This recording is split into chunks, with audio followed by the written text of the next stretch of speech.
Le secours dès l'aube du matin. Sur cette terre, des nations s'agitent. Des royaumes s'ébranlent sur cette terre. Il fait entendre sa voix et la terre se fond. La terre se fond d'épouvante. L'Éternel y avait Père, Fils et Saint-Esprit avec nous. Le Dieu Elohim de Jacob. Vous savez, Jacob en hébreu, Jacob, ça signifie menteur, trompeur. Mais cet homme-là, bien qu'il ait vécu avant que Jésus Dieu Fils soit revêtu d'humanité pour mourir et ressusciter, il a eu la foi dans l'événement qu'il allait produire. Cette foi qu'il a eu lui a permis de recevoir l'Esprit Saint. Et comme ça, il a pu remporter la victoire sur tous ses péchés, tous ses défauts de caractère. Il a pu garder les 10 commandements qui sont écrits dans Exode 20, dans n'importe quelle Bible, n'importe qui peut les lire. Il a su garder le sabbat à la du vendredi au coucher du soleil, au samedi au coucher du soleil. C'est pour ça que son nom a été changé de Jacob en hébreu qui signifie menteur, trompeur. Son nom a été changé en Israël en hébreu qui signifie vainqueur. Parce qu'avec Dieu, étant un menteur et un trompeur, il est devenu Israël, vainqueur, c'est-à-dire qu'il a remporté la victoire sur tous ses péchés et tous ses défauts de caractère. N'importe qui peut devenir Israël. Parce qu'on est tous des menteurs, des trompeurs, de par naissance, de par nature. Mais quand on prend position pour le Seigneur, on peut devenir Israël, c'est-à-dire vainqueur en hébreu. Vainqueur de tous nos péchés, tous nos défauts de caractère. Et là, on peut garder les 10 commandements de Dieu, écrits dans Exode 20. On peut garder son sabbat, qui va du vendredi au coucher du soleil, au samedi au coucher du soleil. Ce jour de repos qu'il a donné à nos 2 premiers parents, Adam et Ève, dès la création de ce monde. C'est pour cela même que nous pouvons dire, ce Dieu de Jacob est pour nous une haute retraite. Venez contempler les œuvres de l'Éternel, Yahvé, Père, Fils et Saint-Esprit, les ravages qu'il a opérés sur la terre. C'est lui qui a fait cesser les combats jusqu'au bout de la terre. Il a brisé l'arc, rompu la lance, il a consumé par le feu les chars de guerre. Arrêtez, dit-il, et sachez, dit-il, que je suis Dieu Elohim, union parfaite entre 3 êtres célestes. Je domine sur les nations, dit-il, je domine sur la terre. L'Éternel Yahvé, Père, Fils et Saint-Esprit avec nous. Le Dieu Elohim de Jacob est pour nous une haute retraite. Vous savez, celui qui demeure sous l'abri de Eliona, le plus élevé, repose à l'ombre du Tout-Puissant. Moi, je dis dans l'Éternel Yahvé, Père, Fils et Saint-Esprit, mon refuge et ma forteresse, mon Dieu Elohim, union parfaite entre 3 êtres célestes distincts, à qui je me confie. Car c'est lui seul qui te délivre du filet de l'oiseleur, de la peste et de ses ravages. Il te couvrira de ses plumes et tu trouveras un refuge sous ses ailes. Sa fidélité, sa vérité, ses 10 commandements, ainsi que son sabbat du 7e jour, à l'heure du vendredi au coucher du soleil, au samedi au coucher du soleil, est un bouclier, une cuirasse. Tu ne craindras ni la terreur de la nuit, ni la flèche qui vole le jour, ni la peste qui marche dans les ténèbres, ni la contagion qui frappe en plein midi. Que 1000 tombent à ton côté, 10 000 à ta droite, tu ne seras pas atteint. De tes yeux seulement tu regarderas et tu verras la rétribution des méchants. Tu viens du très haut Eliona, le plus élevé, ta retraite. Aucun malheur ne t'arrivera, aucun fléau n'approchera de ta tente. Car il donnera des ordres à ses anges de te garder dans toutes tes voies. Ils te porteront sur les mains, de peur que ton pied ne heurte contre une pierre. Tu marcheras sur le lion et sur la vipère. Tu fouleras le lionceau et le dragon. Puisqu'il m'aime, dit-il, je le délivrerai. Je le protégerai, dit-il, puisqu'il connaît mon nom. Il m'évoquera et je lui répondrai. Je serai moi-même présent avec lui dans la détresse. Je le délivrerai, dit-il, et je le glorifierai. Je le rassasierai de longs jours et je lui ferai voir mon salut, dit-il. Jésus lui-même, Elohim, Dieu Fils, l'un des 3 personnages de la divinité faite chair. Lui qui portera toujours les trous de crucifiés pour amener les vignes d'amour envers l'humanité déchue.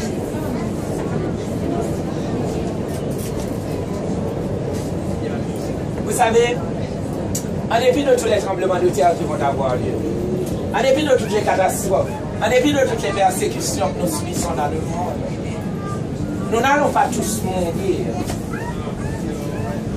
À un signal donné, à savoir l'archange, savoir le chef des anges, le Seigneur Jésus, Elohim, Dieu Fils, mort et ressuscité dans son humanité. Il a toujours les trous des clous dans les mains, les trous des clous dans les pieds, et la main de la couronne d'épines sur la tête, le trou de la lance sur le côté. Eh bien, un signal donné à savoir l'archange, ce Seigneur la descendra du ciel. Là, les morts en Christ ressusciteront premièrement, et nous les vivants en Christ qui seront restés, nous serons changés, nous serons transformés. En un instant, en un clin d'œil, nous formons un seul groupe pour aller à la rencontre du Seigneur dans les airs. Et nous serons pour toujours avec le Seigneur.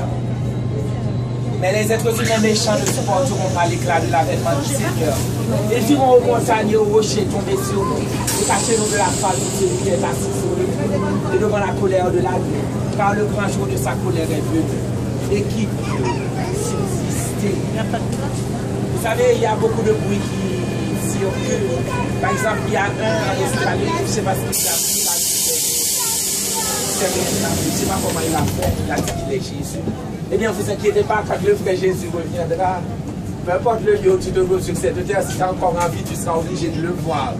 Et n'oubliez pas, le frère Jésus, quand il est ressuscité, il y avait un des disciples qui s'appelait Thomas. Il ne voulait pas croire parce que les autres l'avaient vu et disaient, moi, tant que je ne le vois pas de mes propres yeux, je ne vais pas croire. Eh bien, le Seigneur est apparu à Thomas également.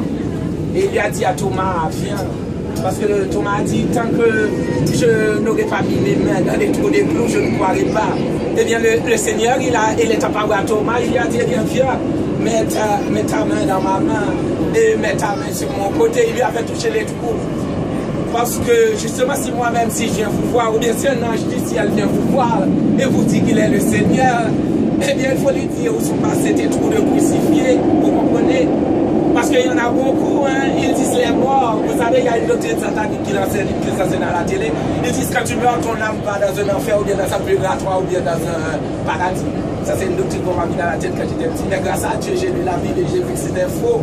Parce qu'en fait, dans la Bible, dans le livre d'Ecclésiaste, il nous dit les morts ne savent rien du tout. Ça, c'est une doctrine satanique.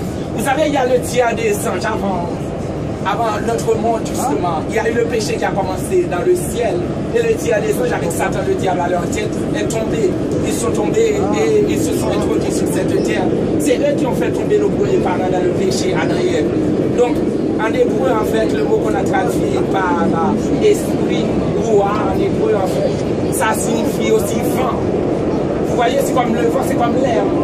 On ne le voit pas avec nos yeux charnels, mais tu peux sentir l'effet, rien qu'en agitant la main. Donc les esprits, c'est comme ça, en fait. La plupart du temps, on ne les voit pas avec nos yeux charnels. Mais ils agissent, justement. Souvent, ils suggèrent des idées aux gens pour leur faire transgresser les commandements du Seigneur. Et les gens se croient intelligents. En transgressant les commandements du Seigneur, en transgressant son sabbat qui va du vendredi au coucher du soleil, au samedi au coucher du soleil. Et parfois aussi, ils apparaissent. Parce qu'il y en a certains, justement, puisqu'ils pensent que quand tu meurs, ton âme est en train de vivre. L'âme dans la Bible, ça signifie la vie, en fait. Autrement dit, quand tu meurs, ton âme ne sert rien du tout. On te dit de ne pas craindre pour toi qui as pris position pour le Seigneur, parce que tout simplement, le Seigneur, il est vivant, il est mort, il est ressuscité. Donc, il peut te ressusciter, même si tu es mort. Ça, c'est ce qu'on te dit, ne craignez pas celui le corps, mais craignez plutôt celui qui peut faire périr l'âme et le corps dans la géhenne. Mais beaucoup ne sachant pas ces choses-là, ils veulent entrer en contact avec les êtres qui sont morts. Et là, il y en a certains qui vont voir des sorciers, des voyants, bien vont voir des prêtres. Parce qu'il y en a beaucoup qui ne s'appellent pas pour prêtres. Souvent, il n'y a pas plus satanique que justement, il faut s'en méfier, il faut vérifier tout ce qu'ils vous disent. Hein. Eh bien, ces gens-là, justement, ils disent qu'ils vont faire remonter les morts. Et ces gens-là, étant crédules, ils vont voir. Parce qu'il y en a beaucoup qui disent que c'est des passe-passe. Effectivement, il y a des gens qui font des passe-passe. Il y en a qui appellent des vrais esprits. Et là, un mauvais esprit peut apparaître. Si quelqu'un est mort, eh bien, il peut simuler de la forme de la personne. Et là, ces gens-là, jusqu'au début, ils étaient sceptiques. Et bien, quand ils voient de leur propre yeux, eh bien là, ils croient. Mais c'est que quand tu rentres en contact avec ces démons, eh bien, tu leur donnes un pouvoir sur toi. C'est pour ça que le Seigneur nous interdit dans la Bible d'avoir des contacts avec les morts. Parce que les morts ne savent rien du tout. Quand tu essaies de rentrer en contact avec les morts, tu rentres plutôt en contact avec des démons. Et là, ces démons-là, ils prennent le pouvoir sur toi. C'est pour ça que le Seigneur, dans le livre d'Ésaïe, il vous dit, si on vous dit consulter ceux qui évoquent les morts ou ceux qui prédisent l'avenir, eh bien, il faut répondre qu'un peuple doit consulter son Dieu et l'autre. il ne doit pas s'adresser aux morts en faveur des vivants. À la loi des 10 commandements, en ce sabbat du 7e jour, à la fin de Dieu, tu ne soulèves pas. À la Torah, à nouveau. Si on ne parle pas en conformité à ces choses-là, il n'y aura point de roi pour le cœur.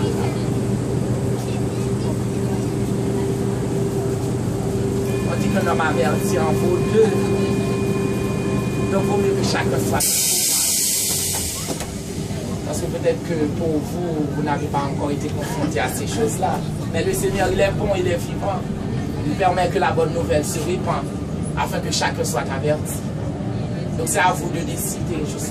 Vous avez déjà entendu parler de la marque de la bête à venir. Je pense que sûrement vous n'en avez pas entendu parler. Il y en a certains qui pensent que c'est une carte ou bien c'est une puce qu'on va leur mettre sous la peau. Vous savez ce que c'est que la marque de la bête? En fait, c'est dans le livre de l'Apocalypse qu'on en parle. L'Apocalypse, c'est un livre imagé où on prend des symboles pour symboliser les choses. Par exemple, dans le livre de l'Apocalypse, l'Église de Dieu, ceux qui servent Dieu, c'est représenté par une femme chaste, pieuse, qui est bien habillée, qui est vertueuse. Ok, c'est comme ça que c'est représenté. C'est-à-dire que l'Église apostate, c'est représenté également par une femme, mais pas une femme débauchée. Ok? Eh bien, dans le livre de l'Apocalypse, une bête, ça signifie tout simplement une puissance politique. Eh bien, il y a une puissance politique dans la Bible. C'est décrit aussi dans le livre de Daniel, une puissance politico-religieuse. C'est la papauté, en fait. Eh bien, à un certain moment, qu'est-ce qu'ils ont fait? Vous avez la loi royale dans la Bible. Vous savez, toute la Bible, c'est des gens que le Seigneur a inspirés pour écrire ces choses-là. Mais il y a une partie de la Bible que le Seigneur a écrit de son propre doigt. C'est les 10 commandements qui se trouvent dans Exode 20. Il a écrit sur des tables de pierre, 2 tables de pierre, il a donné une copie à Moïse. Eh bien, l'original de cette loi des 10 commandements se trouve dans le sanctuaire céleste, c'est-à-dire la nouvelle Jérusalem céleste, qui se trouve derrière la Soudome, où Dieu réside d'une manière spéciale. Donc, c'est à la base de cette loi, justement, que Dieu, il juge tout un chacun. Il juge les vivants et les morts. Il y a un jugement qui a commencé suivant la prophétie de Daniel, verset 14, dans le ciel depuis 1844. Parce que Dieu, la personne du Fils va revenir bientôt pour qu'à chacun soit ses œuvres. Mais Satan essaie de stimuler son retour avant que l'événement ne se produise. C'est pour ça que nous annonçons la bonne nouvelle pour que chacun soit averti. C'est pour ça que nous vous disons que le Seigneur il a toujours les trous des clous dans les mains, les trous des clous dans les pieds. Mais quand le Seigneur reviendra, rappelez-vous ça, il ne posera pas les pieds sur cette terre. Il ressuscitera les morts en Christ. Et nous les vivants en Christ nous sommes transformés. Nous formons un seul groupe pour aller à la rencontre du Seigneur dans les airs. Il nous amènera dans les ciels pour venir avec lui pendant maintenant. Mais les méchants ne supporteront pas l'éclat de l'avènement du Seigneur. Donc ce qu'on appelle la marque de la bête, justement, c'est que tout simplement, il y a des gens, ils ont essayé de changer les 10 commandements. Vous pouvez les lire dans les autres. Le 4e commandement nous dit d'observer le sabbat qui va devant Dieu, Jérusalem,